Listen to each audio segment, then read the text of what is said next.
Wallet Wednesday time, a small business teaching other small businesses. If you are in the throes of trying to get your company off the ground and into the spotlight, or maybe just capitalize on all of the holiday shopping right now, listen up. Yeah, we have Sarah Holtz here who's working to break down the barriers for vendors looking for those keys to confidence and success through her business, Simplicity with Sarah Holtz. Good morning, it's great to have you here. Good morning, thank you for having me today. Yeah, well, of course, it's the time of holiday markets and vendors out and about, and you're really trying to show those tips on how you can stand out amongst the rest when you are at those holiday markets. Correct. What are some of your tips to Simplicity here? So for Simplicity, for small businesses that are out there hustling on the weekends at those holiday markets, to stand out, I suggest height.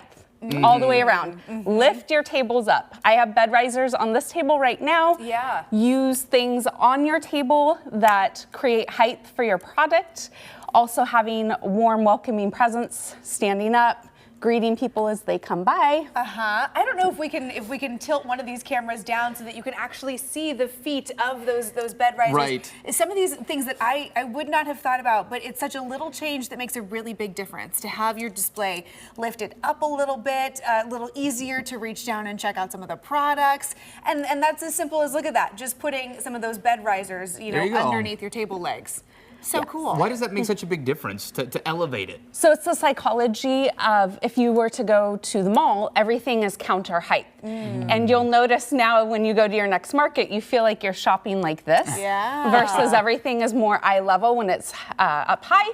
And for those vendors at home wondering, well, how do I make it look professional with the bed risers? You would get a tablecloth that's a little bit bigger than the size of your table, so it covers those bed risers as well. Nice, little tricks of the trade. And you said height on the table as well. You've got some great stands that are kind of some examples of how to really, you know, maximize that layout. Yes, so height's on the table. So I would have my setup with my signage, also having clear signage up on risers.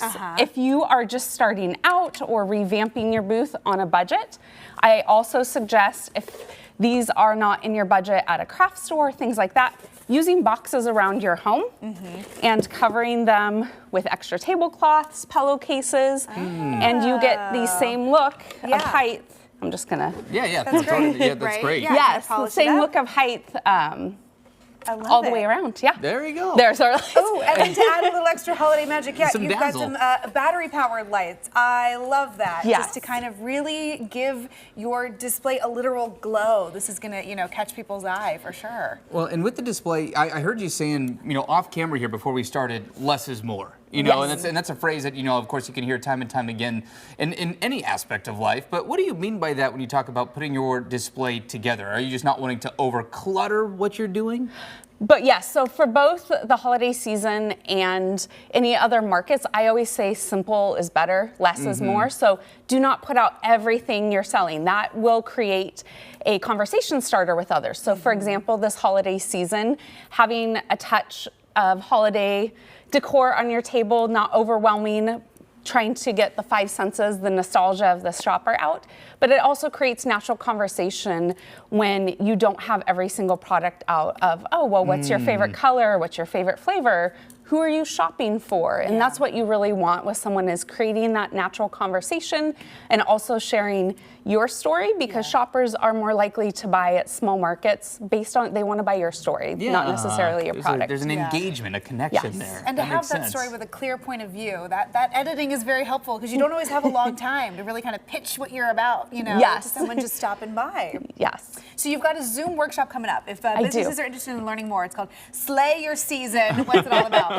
It is all about tying into the holiday season as far as tapping into the psyche of the holiday shopper. Very different than if you've been a vendor before at summer markets.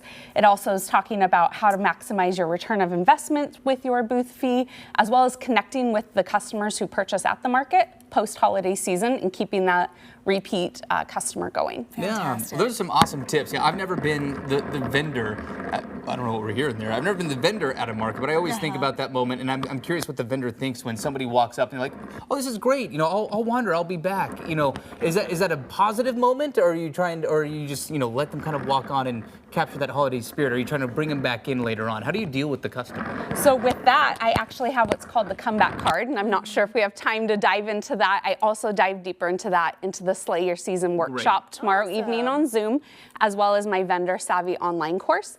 Basically, you create a card, and when a customer says, oh, I'm doing my first loop, I'll be back. You hand them a card that has your information as well as incentive to come back, such as free gift with purchase, free gift wrapping. Bring them back. An incentive.